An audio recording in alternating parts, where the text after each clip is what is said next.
बिहार विधानसभा चुनाव 2025 के पहले चरण में नामांकन प्रक्रिया के दौरान बुधवार को पूर्व उप मुख्यमंत्री और राजद नेता तेजस्वी यादव ने वैशाली जिले की राघोपुर सीट से अपना नामांकन दाखिल कर दिया है।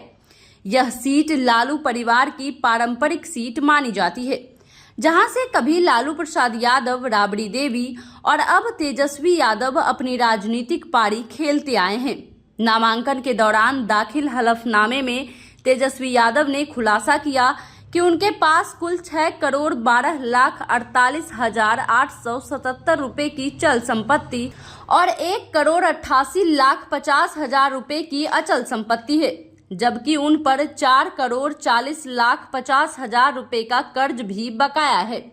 इसके अलावा उन पर 18 आपराधिक मामले बिहार के अलग अलग जिलों में दर्ज हैं। साथ ही 4 ट्रिब्यूनल अपील भी लंबित है। दिलचस्प बात यह है कि तेजस्वी यादव के पास खुद का कोई वाहन नहीं है।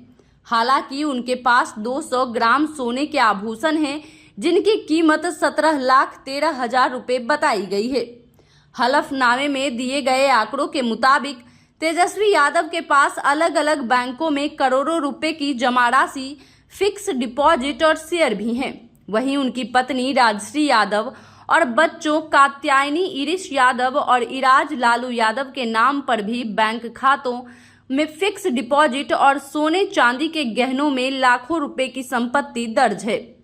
तेजस्वी की पत्नी के पास करीब 41 लाख रुपए के 480 ग्राम सोने के गहने, 2 किलो चांदी और घर के सामान के रूप में 3,25,000 रुपए की संपत्ति है। वहीं उनकी बेटी के पास 200 ग्राम सोना और 1 किलो चांदी, जबकि बेटे इराज लालू यादव के पास 100 ग्राम सोना और 500 ग्राम चांदी है। तेजस्वी के पास एक इटली निर्मित पिस्टल, 20 लाख रुपए की प्लांट एंड मशीनरी और 85,000 रुपए के लैपटॉप, डेस्कटॉप जैसी संपत्तियां भी दर्ज हैं।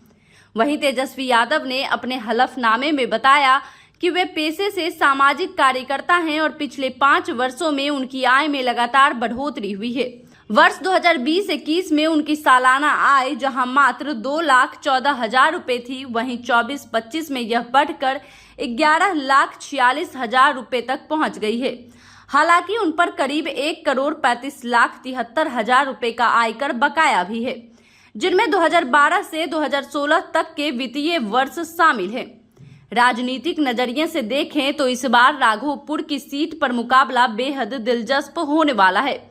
एनडीए गठबंधन के सीट बंटवारे के बाद यह सीट भाजपा के खाते में आई है और पार्टी ने यहां से सतीश कुमार यादव को उम्मीदवार बनाया है। वही सतीश कुमार यादव, जिन्होंने वर्ष 2010 में जदयू प्रत्याशी रहते हुए राबड़ी देवी को करीब 13,000 वोटों से पराजित किया था। यही वजह है कि इस बार राघोपुर की लड़ाई को परिवार बनाम पुराना प्रतिद्वंदी के रूप में देखा जा रहा है। लालू परिवार का राघोपुर से रिश्ता दशकों पुराना है। वर्ष 1995 में लालू प्रसाद यादव पहली बार इस सीट से विधानसभा पहुंचे थे। उसके बाद राबड़ी देवी ने 2005 में 2 बार जीत दर्ज की और 2015 तथा 2020 में तेजस्वी यादव ने इस पर कब्जा बरकरार रखा। हालांकि 1998 और 2010 में लालू परिवार को हार का सामना करना पड़ा था। अब 2025 का चुनाव इस सीट के लिए अगला बड़ा अध्याय साबित हो सकता है, क्योंकि एनडीए इस बार एकजुट होकर मैदान में है और सतीश कुमार पहले भी लालू परिवार को मात देने का रिकॉर्ड रखते हैं। राजनीतिक जानकारों का कहना है कि राघोपुर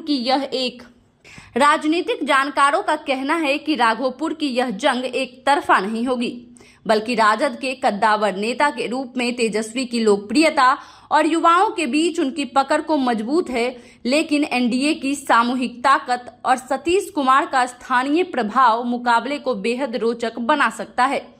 ऐसे में सबकी निगाहें अब इसी सीट पर टिकी है कि क्या लालू परिवार एक बार फिर अपनी परंपरा बचा पाएगा या फिर 15 साल पहले की तरह राघोपुर से एनडीए का झंडा लहराएगा।